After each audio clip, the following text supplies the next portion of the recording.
الأسرة. الشاب كرولوس شحاتة من المني، عريس السمي، عنده 26 سنة، حاصل على بكالوريوس تربية رياضية، وكان شغال مدرب ومنقذ سباحة بشرم الشيخ. وكرولوس فارق الحياة فجأة قبل فرحه بساعة، مفاجأة مؤلمة جدا، مفاجأة ما كانتش على البال ولا على الخاطر زي ما يقولوا، والألم كان أكبر من الاحتمال، لأن فرحه كان هيفرح أبوه وأمه لأنه وحيدهم على 3 إخوات بنات. وما يحكي كل التفاصيل والد الشاب كرولوس عريس السمي من داخل كنيسة ماري جرجس بمنتهى الألم والدموع الغزيرة والنفس اللي كلها وجع، ربنا يعزيه يا رب. ما يقول: أنا والد كرولوس شحاتة عدلي من أبو قرقاس، محافظة المني، بني سعيد.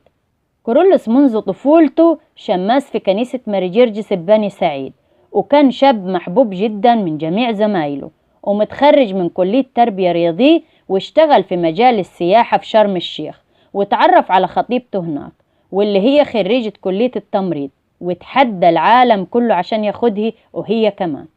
وكان يوم 9 عندي فرح بنت أخوي في نفس البيت، حاولنا نخلي فرحه مع فرح بنت أخوي وتبقى الفرحة فرحة واحدة، فهو قال لي: لا يا أبوي، لا مش هقدر، خليه يوم 11/1.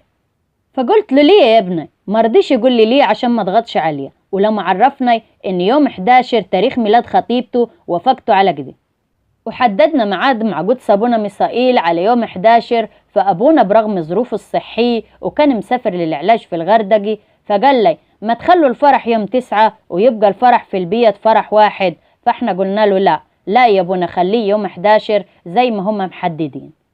وتمت الحنة بتاعته بمنتهى الفرح والابتهاج، كلنا كنا فرحانين بيه، كنا فرحانين وهنطيروا من الفرحة، وكان يوم جميل جدا. ويوم 11 قال لي: أنا يا أبويا رايح الكوافير، واتصل بي قال لي أبونا ما يقول لي هيبدر الإكليل بدل ما هو الساعة 6 هيخليه الساعة 4. قلت له: يا ابني كويس، حتى عشان تبقى الساعة 4 بدري والناس اللي جاي من بعيد تلحق تروح. وما كنتش أعلم إنه هو هيتزف للسما وجا من المنيا وهيرجع تاني، لأن الكوافيرة ما يبقى ليه ميعاد تاني.